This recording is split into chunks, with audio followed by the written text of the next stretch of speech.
name is Sam Pane. I'm a wood turner from Omaha, Nebraska. Today, I'm going to show you how I make a 12-inch tall peppermill like this. This one here is made out of some cherry wood. The example that we'll make today is going to be made out of these blanks here. This is made out of maple. I cheat when I buy my maple because instead of buying them square, I buy baseball bat blanks, which come like this, and they're already round, so it saves me a lot of time with roughing out. So let's go ahead and take a look here at the maple. I have it divided into its two parts. This is going to be the top, and this is going to be the main body. We're going to spend the majority of the time with this video looking at how the body is made and how it gets drilled out. So the first thing that I want to make sure we do is mark the center, and I'll show you how I do that. Okay, now we're going to go ahead and find the center of this round blank. And to do that, I have a little plastic center finder like this. It's pretty slick. It's pretty easy. I'll show you how I use it. I take the finder, and I just line it up there at the top, and I draw a short line. I don't want to draw it too long because I don't want that to show up in the finished turning. I rotate it, about 90 degrees. I mark again, and then I do a third mark just to be safe and to be sure that I found the center. Right there where those three lines cross, that marks the center point. So I'm going to grab my scratch awl, put it right there in the middle, and punch it down.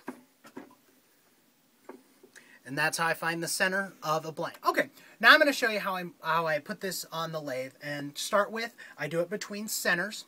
Right down here at the headstock, I have my center, my drive center. I like to use a steb center, which is basically got a spring-loaded point and then a whole bunch of teeth around it to drive. It's a little bit safer than a regular four-prong one.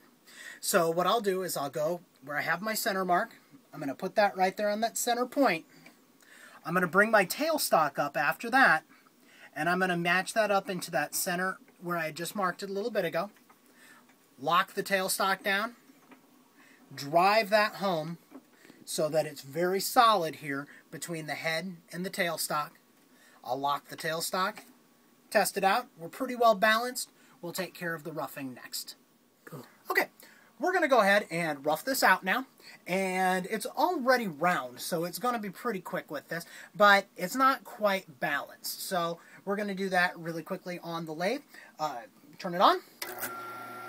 You can see that it's not 100% round. So I'm going to grab my roughing gouge. I'm going to start near the middle and shoot it right at my cameraman.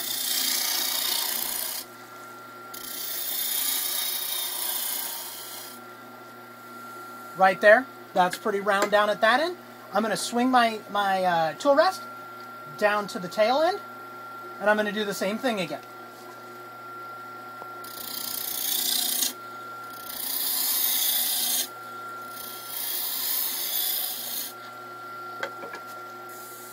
I now have a perfectly round cylinder, and the next thing I want to do is I'm going to put a tenon on the end, and to do that I'm going to use a parting tool.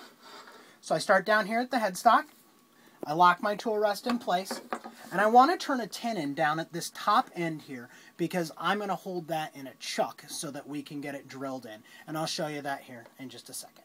So my tenon, it doesn't have to be perfect, it only needs to be about 1/4 to 1/8 of an inch.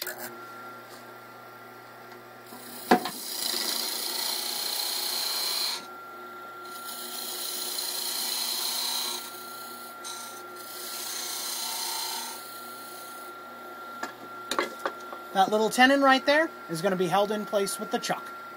The next step is going ahead and drilling out the body of the peppermill for the mechanism and so that there's room for the pepper. Now I put that tenon at the top purposely so that I can chuck it here into my chuck. So I put that in, but I put it in kind of loosely. That way I'm able to move it around a little bit. I bring up my tailstock. And in my tailstock I have a Jacob's chuck now with a Forstner bit. It's a 1 3/4 inch Forstner. I'm going to put the spur of the Forstner right into that same center mark that I had earlier. There's a little dent left behind. Get that locked in place.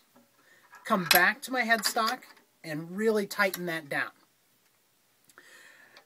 I'm going to drill this out. It needs to be about a 3/4 inch hole. Now the first one isn't that critical. After that, all the other measurements are a little bit more. So I turn on the lathe, which I have slowed way down, and I'm going to start to clear that out. I drilled down here. There's a 1 3/4 inch hole that is about 3/4 of an inch. And I changed to a 1 1/2 inch drill bit. And that one needs to go in so that it is 2 1/8 inches deep. So I'm going to turn on the lathe. I'm going to bring up the tailstock till it's engaging the wood. Lock it in place and start to drill. So I push it in a little ways, pull it out, clear the chips, move the tailstock closer, and keep on driving. The second hole will be 2 1/8 inches deep, and then I'm going to grab some 1 1/16 inch Forstner bits and drill the rest of the way through the blank.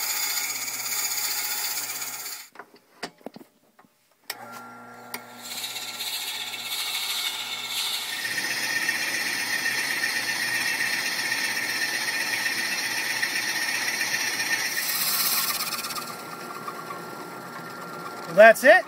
The Forstner is all the way through. Only took a little while.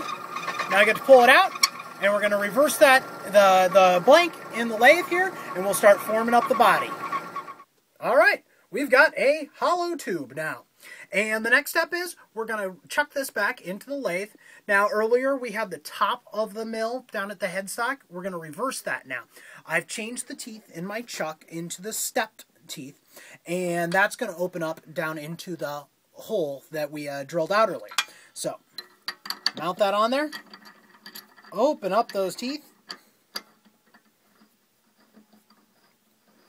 I like to give myself a little bit of room, so I'm going to leave it loose again. I'm going to bring up my headstock into the hole that was left from that 1 1/16.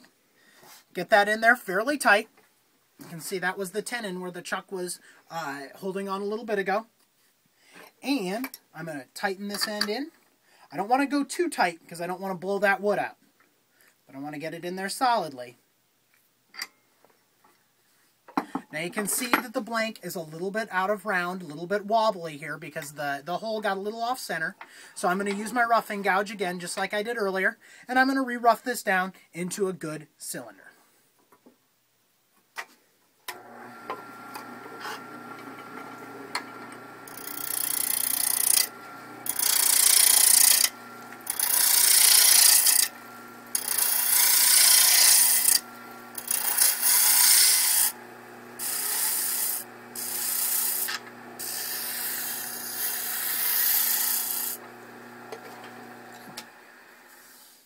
Now back into balance.